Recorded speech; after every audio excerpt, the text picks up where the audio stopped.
Today's guest is Amanda Blank. At age 26, Amanda had a near-death experience due to prolonged use of alcohol, drugs, and unresolved trauma. This event changed her life forever as she experienced so strongly who she really was beyond the torment of her mind and body. Amanda, thank you so much for giving me some of your time today. I really appreciate you being my guest. Thank you. I'm happy to be here. Yeah. All right, well, let's get right to it.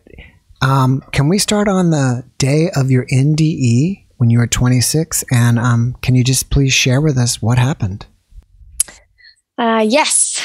So, it was, I woke up after having had a blackout, or another time when I had started drinking and then drank to the point where I didn't know what had happened. So I woke up in my friend's house with new clothing, like clothing that I didn't know where it came from. And anyways, it was just one time after many of having had these episodes where I drank so much that I had blackouts. And this had been going on for many years, actually. And yeah. So I woke up there on the floor at my friend's house. And I just felt... I felt pretty confused and lost, and but also something was really different about this day because I also felt like a deep sense of peacefulness, which was kind of interesting, and things felt a lot more quiet, like mentally than usual. So I could hear like my friends in the other room talking, and a part of me felt like I should go talk to them, but I also just felt like, no, I just want to leave. I just want to walk home. And so I left and I was walking home. And on my walk home, it was, I hadn't really ever felt that. Like I felt this peace and like a sense that like something deep in me was kind of like I could feel and know that we're leaving. Like we're done. Like we're going to, like that I was going to transition. And with that deeper knowing, like came, a sense of peace, honestly, because I feel like I had really gotten to a point where my body felt so incredibly toxic. And so that I, like the energy, like spirit, soul, like did not want to be in this environment anymore in the body. So I was walking home and it was like maybe a 45-minute walk or 50-minute walk. And I remember feeling like I could just collapse. Like I felt like it was so, like I felt death near. And surprising, this is how I describe it. Like I really felt like death was really near. And surprisingly, it felt incredibly like a lot of relief and peace. And I remember feeling like I could just like collapse right then and there on the street. But I was very determined to get back to my house because I could see that there was like people over there, like a group of men. And I just had this thing of like, I don't want to fall down and collapse right here because then a bunch of people are going to come and like around my body and maybe touch me. And I just wanted to like make it home. And I finally made it home and I walked up the 3 stairs. Like I lived on the 3rd floor, so pretty high up. And I made it upstairs and closed my door and I was home alone. I lived with like maybe 3 of my brothers, but they were all gone. And I just closed the door and took a breath. And then I just collapsed and fell really hard onto the wood floor. And I felt like it was kind of like I had wanted this to happen. In a way I had, because of the trauma, the unresolved trauma and stuff, I was feeling very tormented and like to be in this world. So in a way I felt like this was a moment of such relief and like, finally I can be gone from this body. I collapsed. And in that moment I could feel the heaviness of the physical body, like really, really heavy, so heavy. And at the same time, I could feel the lightness of, well, this like the energy, like I felt the difference. Like I felt physical body, and then I felt energy coming out of it. And the more the energy was coming out, the more I could notice how incredibly heavy this is, like the body. And in that moment, I experienced, there was like, while that was happening, I was like, it was kind of like it was light. It was kind of golden yellowish light, the energy, like my energy body. And then everything around me was also that, like this warm, it was also warm, like a warm light. And it felt really, really incredible and beautiful. It was like it felt like what I could describe as bliss, and I could just feel like it felt so good to go with that, like to move with that and to go fully into that. And it also, in that moment, what I experienced was, for the first time ever in my life, I experienced this feeling of unconditional love. I, like, with everything that I had been through, with all the things like in the human life, like what I had done, what I had lived, all of that was there. Like it was like, but it was all just loved. Like from all I could feel was love, acceptance, non-judgment, and just so much of that. And like I had never before felt that. And that was actually one of the reasons that I was so tormented, was because I was judging and hating, self-hatred for all the things that I had lived through. And they were like creating such hell in the mind. So this time it was kind of like all that was still there, but at the same time, there was this strong presence of unconditional love. And it was like, this light. And I was like laying, and I was in that space for a little while.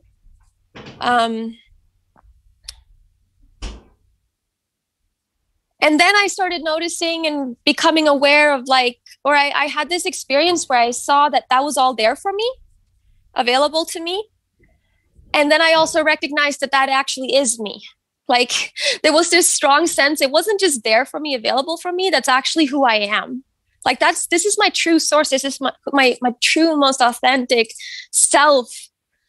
And in that moment, there was like this awareness of what was happening, and like some, like of what was going on, and like, oh, like I felt like I had a choice in that moment to come back into the body. Like I was given a last choice in that moment.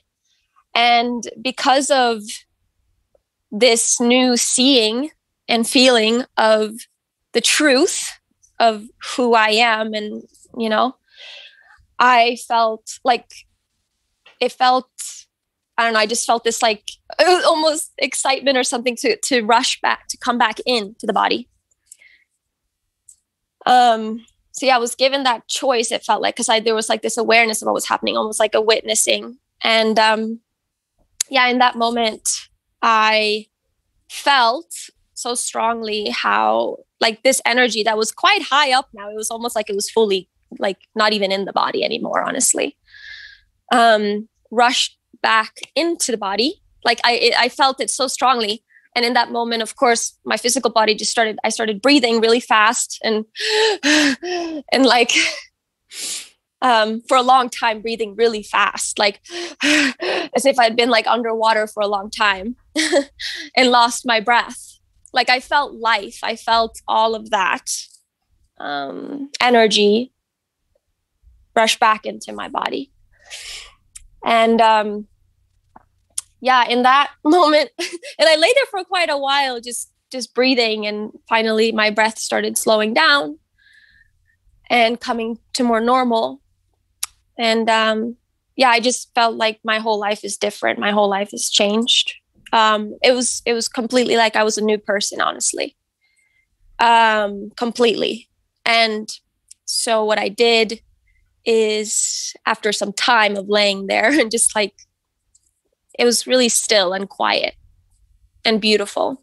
It's funny because sometimes I think about it and I'm like, you would think that from outside, you think, wow, this must be like the worst moment of this woman's life. It seems so dark, but actually it was the most beautiful experience of my life.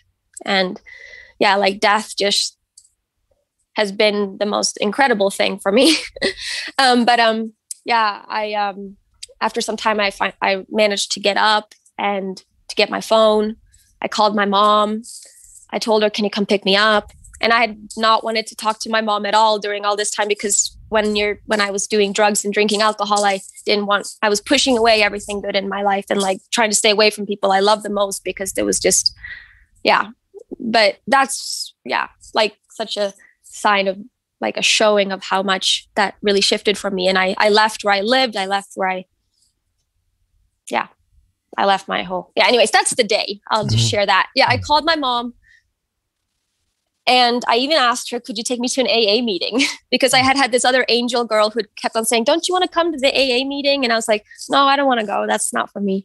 And I called her and I said, Mom, can you take me? And then mom said like, well, actually, I think it's already over. So I'll just come pick you up. And that's what happened. That same night she came, picked me up, and we went to Whole Foods, got some things. And then I saw my brother, and it was beautiful because my mom didn't really ask any questions or was like, oh my God, what's happening? She was kind of just like accepting me to come and like trusting that I think my brother and my mom could both sense something was very different, and they were just being very supportive. Then I went to sleep at my mom's house, and that was that day.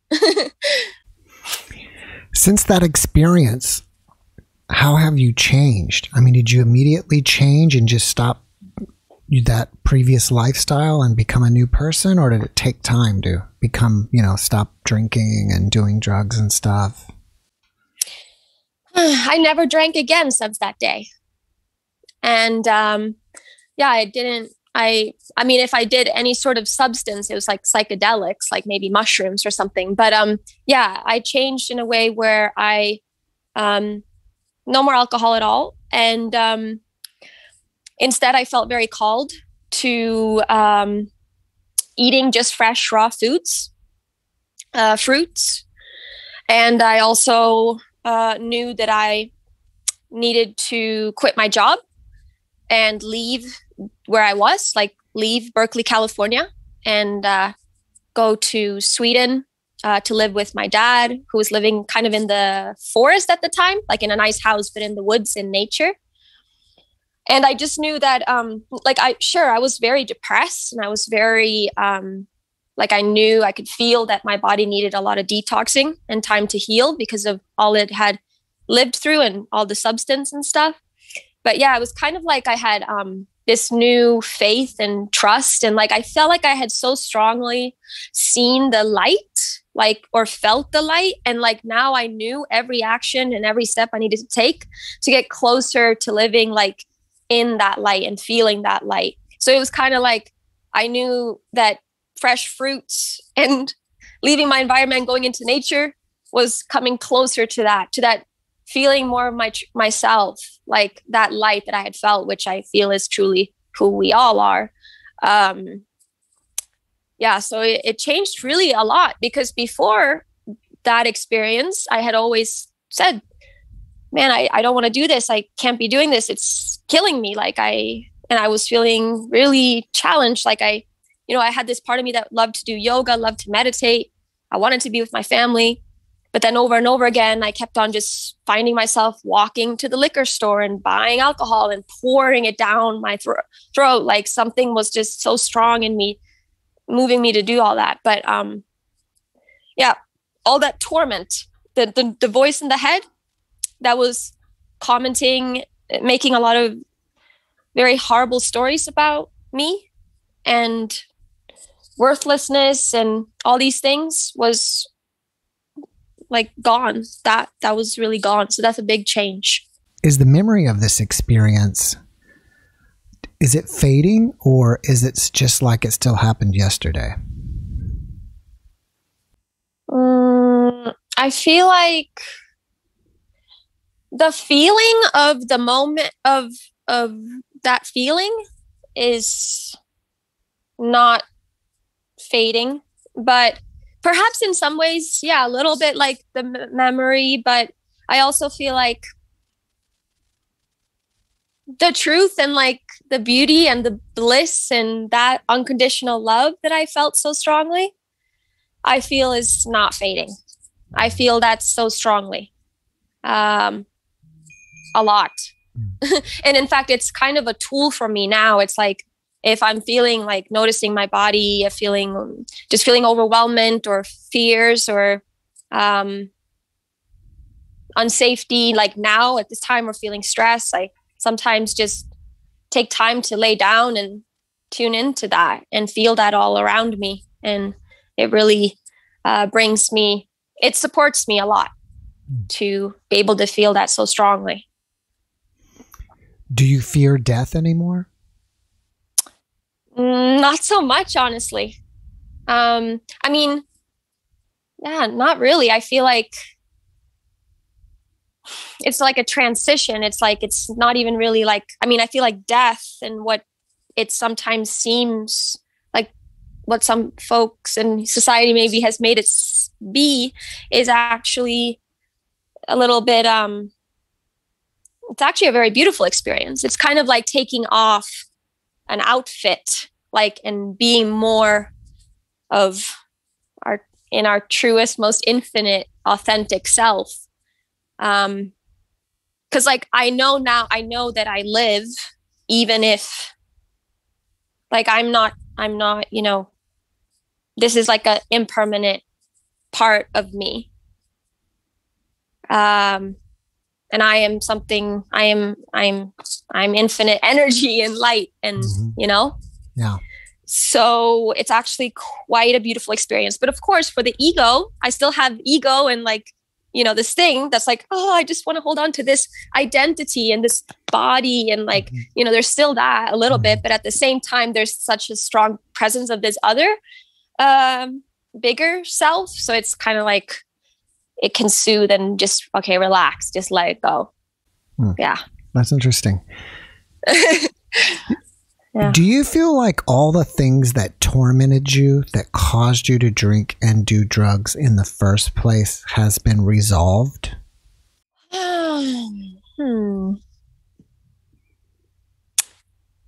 If they've been resolved, sort of, a lot. Yes, a lot. Yes. I still have, like, I'm still doing healing. There's still things from the past that I'm still kind of like, yeah, just more forgiveness and more. I think the more I see and recognize the truth of me, like, truly, I start to see, like, it just all starts to get true forgiveness. I feel it's like really remembering who I really am, because then I see nothing ever, like, yeah. But I'm still kind of in that place of like, yeah, there's still little parts that feel that feel pain or like even unworthiness. But the difference now is that I feel like there's this feeling of like, when those things come up, like parts of me that still feel a lot of pain or fear or unworthiness, for example, or being unloved, like I feel like there's such an ability to like hold us, to be a loving space for that to just kind of be felt, and also recognize that that's just a part here. It's not all of me. And I actually have gotten to a place where I feel like that actually also gets to exist and be here. And it, like, nothing needs to go away. It's simply just, I feel, me opening up more and to seeing more of this and feeling more of this unconditional love that I feel is everything. Because then everything gets to exist. Nothing needs to go away. And I can just love it, Yeah. Yeah. So, yeah. I'm assuming you shared your experience with different people. Is there any part of your experience that you've never shared with anybody? that you're willing to share here? Of the near-death experience? Well, I think I've shared quite a lot of it to a few people, but just I think just how incredibly beautiful and touching it was to have that experience, and how much I was also crying a lot when because it was just, and like, yeah, it was just such a strong I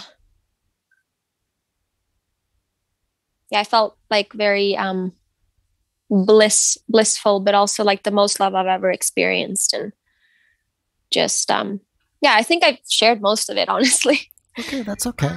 Do you feel like you're still processing this experience? In a way, I think I am. Yeah, I feel like I am.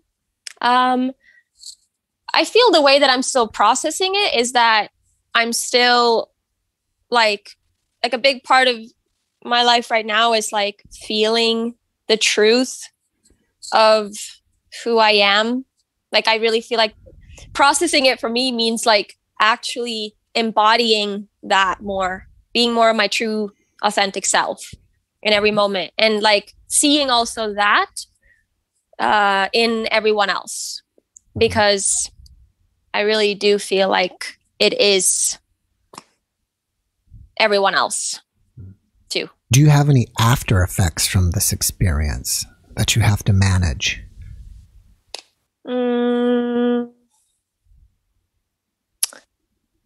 I mean, I definitely have a lot of after effects of just all those years that I experienced and did what I did.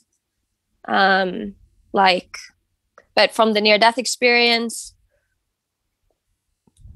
sometimes I feel a little bit like different, or just, I don't know, alone or lonely, even though I know I'm not, but I sometimes feel a little bit like an odd one out. And yeah, but that's probably about it. Okay, I think that's a kind of a common thing, as a person will feel lonely. Do you ever feel homesick for that place? Yes. Yeah. However, I've just started realizing now that I'm never not there. Like I feel like life right now is all about me feeling that feeling and remembering that in every moment, and like that I'm home. And like, so basically it's kind of like, then, you know, when the moment of death comes again in my life, in this lifetime, there need not be so much fear or panic, because it's kind of just like, oh yeah, it's this place. Like, yeah, I definitely have times when I feel homesick and when I just wish that I did not have to, be in a body. That makes sense. Yeah, totally. When you were in your experience, you felt like you had a choice to come back. Was that just a knowingness, or was another being telepathically communicating that to you? Well, I felt like this is what happened. It was kind of like like seeing something from above, like seeing it from like what was happening, like as if I was some sort of witness watching this, seeing this physical body there, and then being like, this is like, that body's going to like die. Like, I don't know, it was like an awareness or a witnessing from up above. I'm not sure how to describe that, like what it was, but it felt kind of like, it was like very kind of a little bit, I wanted to say exciting, like an excited witnessing, like, look what's happening, and I have the choice to come back. You have the choice to go back with this knowing. And then it was kind of like this joyful choice to be like, yes. And with this truth, with this realization, like with being more of like bringing this into the body now, bringing this truth into this body, like felt very exciting. It was almost like, I don't know, I could describe it as maybe just someone exciting that gets to like peek in on this moment and like share what's going on and like, hey, wait, go back in there. Like, yeah. It's almost kind of like you just rebooted, you know, like you had this sudden realization of who you were and you realized what you really are and like, oh, wow, I forgot who I am. And well, now that I remember, I'm ready to go back. Yeah. Because that's the only way I wanted to continue living. Otherwise, I don't think that's the only way I want to like live and be here. Like it feels way too painful to be here and not know and feel like the deeper truth of all of this. Because otherwise I feel like, yeah, there could be one thought that's like hateful or judgmental. And it's like now, and if we identify or believe that to be something that's true or who we are, like that's going to be so much suffering. But it's nice to feel more of what's actually real here. You don't have to answer this. I'm just curious. What was going on in your life that you were suffering so much? Yeah. So, I had an experience when I was like 13, I think, where the main person in my life that I felt I received so much love from, basically my dad, and he knows this already. He was struggling with drugs. And so many times I wanted to interact with him, be with him. And one too many times I walked in and he was, he had taken a lot of drugs and like fallen asleep. And anyways, in that moment, I just really felt like something really shifted for me. I started feeling like love does not exist in this world anymore. And I must have done something really wrong and I'm just not lovable. And my dad is the most beautiful man in the world and I love him so much. And his love feels so good to receive. And in that moment though, as a young girl, I didn't see the perspective, what was actually true. I didn't understand like my dad's actually just struggling. He's in a place, he needs love more than anyone right now. But anyways, I left that house feeling like there is no more love in this world. And I'm not worthy of being loved. So then I started, then for the first time with my girlfriend, we tried vodka. And I remember feeling how, wow, that takes away all my pain, like all this stuff or all this emotional stuff that I was feeling. Because I actually started feeling so much emotional distress and pain after that because I also didn't feel like I could really talk to any other adults. I felt very just like pushed out and just kind of alone. And so I had started like self-harming and but I noticed that when I drank the alcohol, it made it so that it was just like nothing. I didn't feel. And so then of course drinking a lot led me to have even other more crazy experiences with men and then things that happened to my body. And it just went on and on like that for a long time.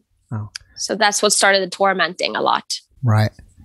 So it's amazing that you had this experience because when you later reconnected with your father, there was like some healing that happened between you two as well, I'm guessing. So much.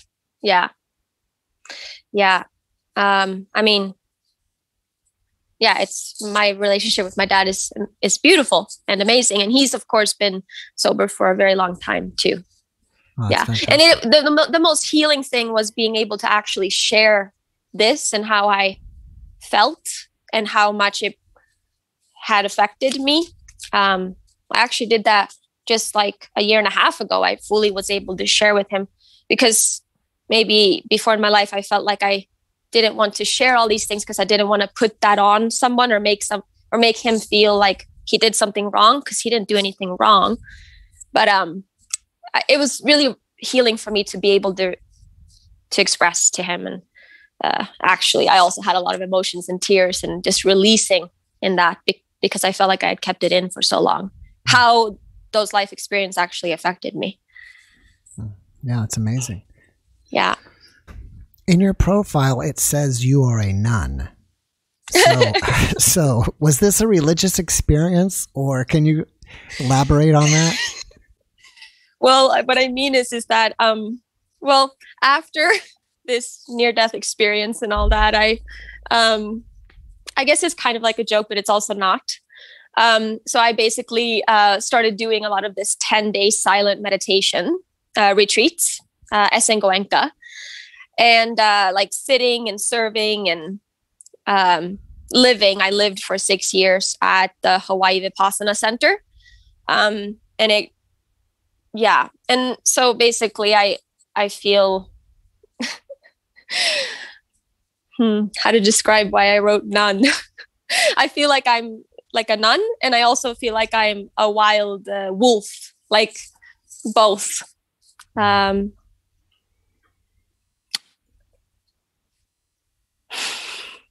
Meditation and like living a life like a nun is a path that I really enjoy.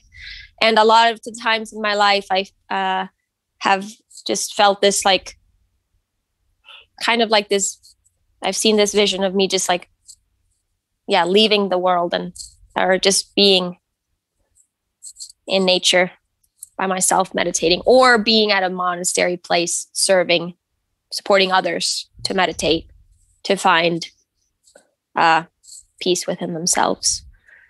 That makes sense. Yeah. Maybe there's a part of you that you like helping people and serving people. Yeah, I love that the most. I mean, that's what I was doing for those 6 years at the Hawaii Vipassana Center. And yeah, it's a big part of my life. And I look forward to when I can start doing that again. Yeah. That's great. You mentioned that you have done some psychedelics. And is this post your experience? And if so, have you ever done DMT? Did you say post? You mean after the near death? Yes, yeah. I've done 5-MeO DMT a few times, like 4 times or 5 times. All right. So 2 questions: why are you doing that stuff? And 2, was that experience anything like your NDE? The reason why I was doing it was simply because it came strongly into my life. Like, I never look for these things. I'm never seeking it out ever, because I feel like life is already like the purest form of psychedelic, you know? But yeah, it just came into my life in different ways. And I'm the type that usually if things come so strongly like that, my ego doesn't really want to say yes. I'm like, no, please, I have everything in control here. Can we just not do that? But I just say yes. Because some part of me is terrified and says, no, please. But then I'm just like, okay, let's do it anyway. It's similar for sure. It's similar. But to be honest with you, I feel like the actual near-death experience that I had it's funny because it felt a lot less intense. In a way. Well, it felt just as intense, but in a much more loving, pure way. Like really intense, but in a very much more like most purest, most beautiful kind of love, where also it felt like the nervous system, like afterwards, it felt like it was the type of experience that could really change the life. Like for me with 5-MeO, sometimes I felt like it was so overwhelming and really intense, really quick. And so sometimes coming back, it's like, my nervous system feels like that was so much. Like, yeah. That makes sense. Yeah. I think that I haven't had an NDE nor have done DMT, but from talking to people about it and reading about it, I think that the NDE is spiritually transformative. Yes. Where the DMT usually is not. Yeah. I mean, I don't know. I definitely know people who it supports them a lot in their life. Right. For myself, I feel, personally that breath work, right. fasting, right. or being in nature, or singing, chanting, or, or just really being here Right. is the most purest. Like that's really what I'm interested in. I Yeah. understand. I was going to say maybe it was the wolf part of you that wanted to try it. Yeah, maybe so. Well, honestly, I never once even thought about it, but then it just literally like came to me. Right. Yeah. It's kind of like the moment in life that you're like, you realize you're going to have to jump off a cliff to get to the further over there. Like, oh wow. I guess I have to jump here. I didn't. And so I just do it, even though it's terrifying. Right. That's interesting that you say it's terrifying. Well, for a part of me, it's terrifying. For a thing, from like this ego thing or this voice in the like this part of me that feels like I want to have this some level of control, as if there is such a thing of like, okay, I have this in place here, I have that there. I think I know who I am. I have a self-image. Okay, I like that. Let's keep it like that. And then usually in moments like that, when it gets too much like that, too comfortable, is when it's come into my life and been like, all right, let me show you, let me remind. Anyway. No, it makes sense. Yeah. It's a humbling experience. Yeah, I think a lot of people, a lot of people will see colors they've never seen before. People will see these things called the machine elves. I had one guest that he saw the elves during his NDE. And then he'd never heard about DMT before. And then somehow he stumbled on the DMT book and they described the elves exactly what he saw during his during his NDE. So he got really interested in that. And I think he went down to Costa Rica or something, but he did ayahuasca. And I don't think he saw the elves again when I remember. Have you done ayahuasca? Yeah, and I really appreciate that medicine, actually. I really do. It feels, I actually enjoy, I mean, of course, ayahuasca is kind of like, I feel like it's like going to hell and being at peace and presence in hell. That's what I learned from my last ayahuasca experience, which was 3 days. I really appreciate ayahuasca a lot more than I do 5-MeO. Like I'm more interested in that. Yeah. Interesting, because it seems like it's a lot of suffering with that. I mean, it seems like there's a lot of vomiting going on and not feeling well. It's like I said, I did it like maybe 2-3 months ago. Another one of those things where life was just moving along, and then it just, and I said yes. And it was, and this particular one too, I think he like made it in a way where he said, I didn't make this in a way for you guys to have beautiful visuals or to experience bliss. Like the shaman, he actually said that this is like the way he brewed it and stuff was like, I'm going to take you like to the darkest stuff and, away. Like I see the benefit in it. It was kind of like, I mean, I didn't think I was going to survive. I thought I'm going to die. Of course, I'm literally going to die. But I guess I was just accepting that. But I see the benefit, because what happened is that the only suffering, the only thing that made it horrible was when I was resisting being with what is. Even so, basically, it's like the experience of hell, or the worst thing possible you could ever imagine, times 12.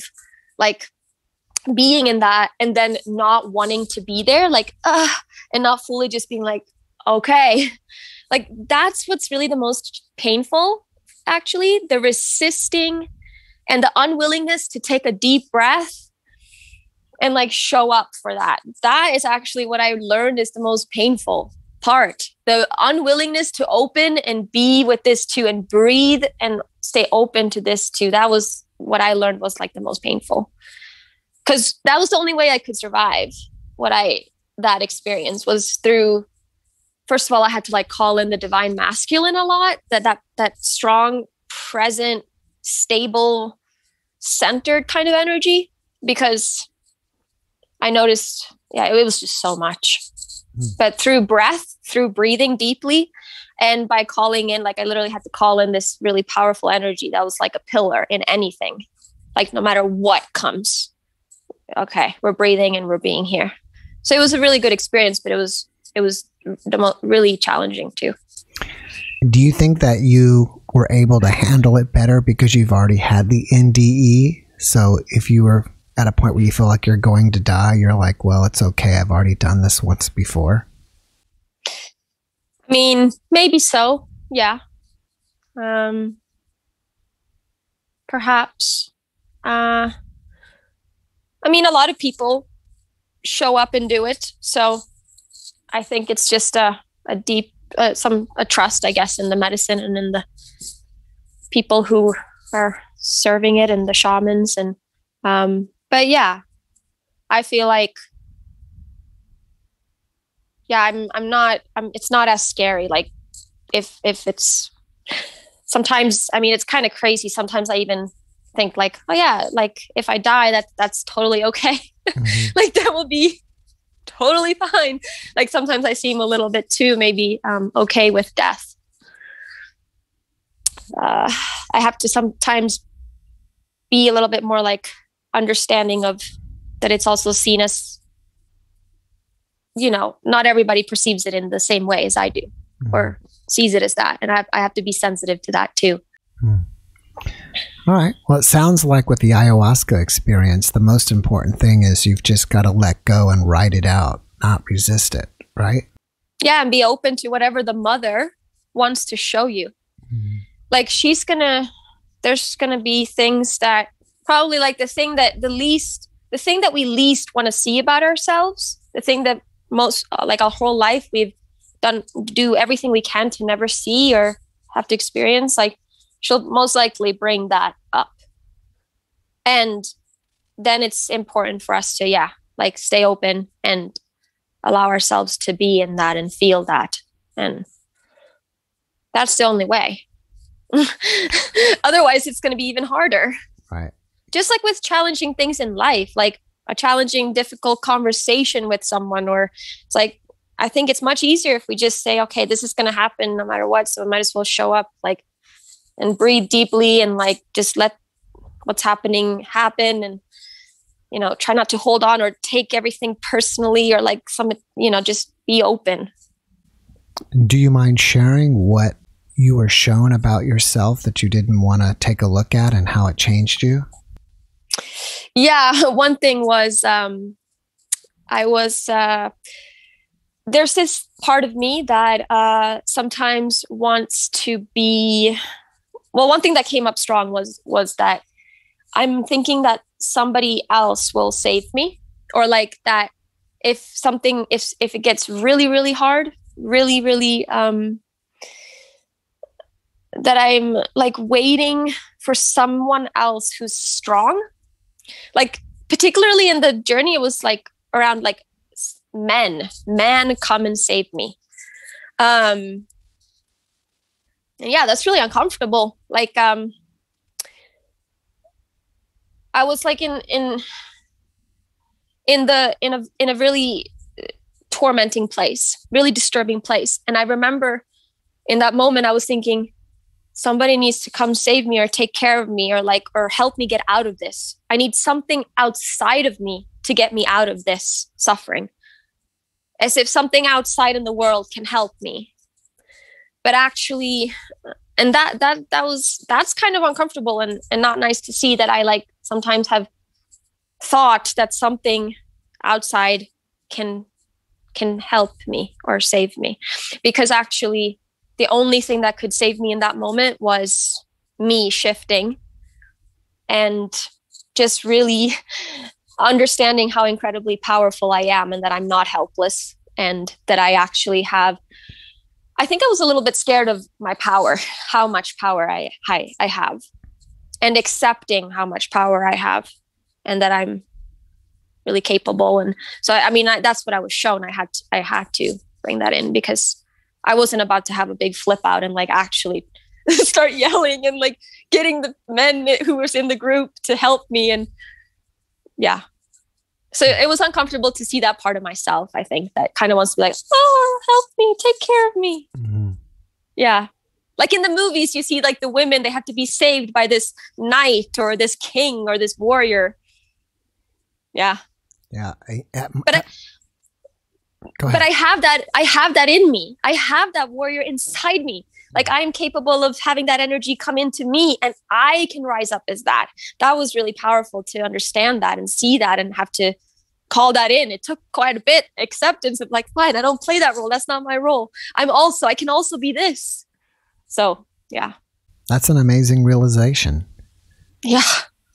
That there's other parts of you that you didn't realize that existed or that you had within you. Yeah. All right. Well, I'm going to shift gears with you here. You have a YouTube channel. What is the name of your YouTube channel? The YouTube channel is called, it's Amanda B is Green. Okay. Amanda B.I.S. Green.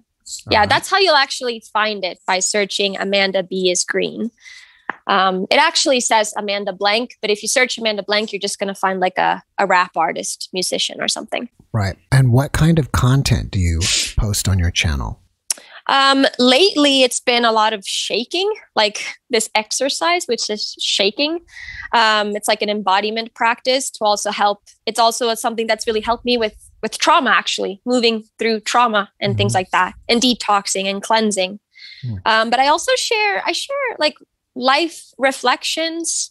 It's kind of like a little bit, I've sometimes used it as a diary, a way for me to kind of just share whatever's alive in me.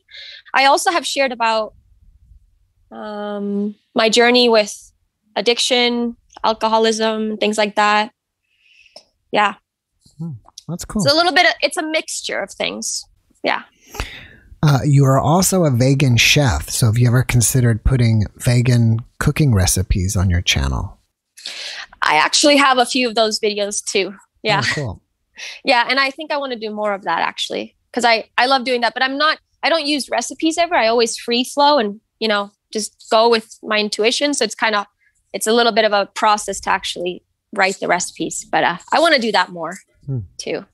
That's great. All right. Do you interact on social media? So if someone sees this podcast and says, hey, hey, Amanda, I want to share with you my story or ask you questions about your experience. Do you do that? And if so, like, are you on Facebook or Instagram or whatever?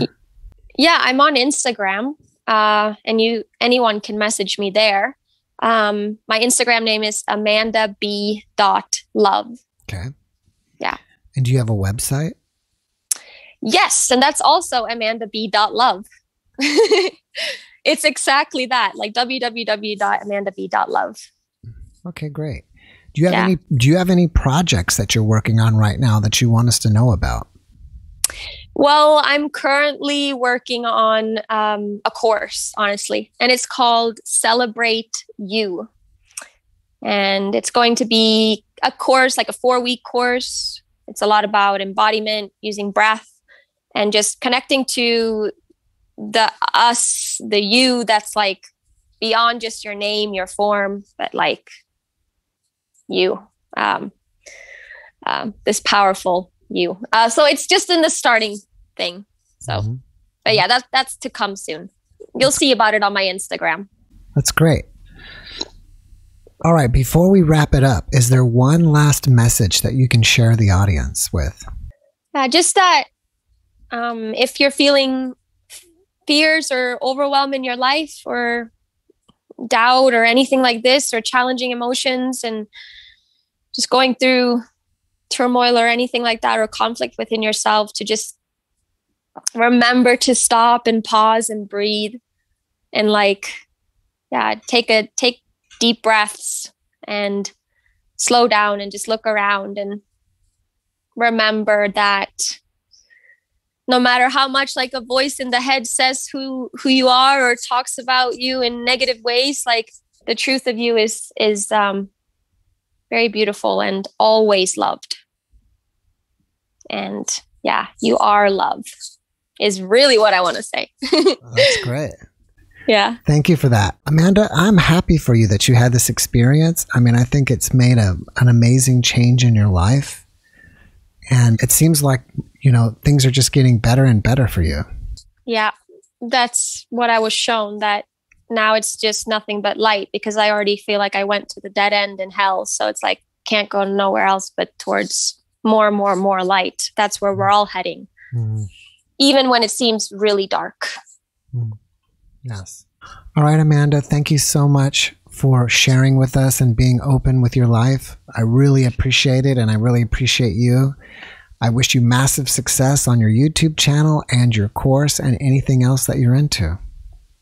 Thank you so much for having me. I appreciate it. Thanks for your channel. Oh, thank you. All right, have a great evening. Thank you. You too.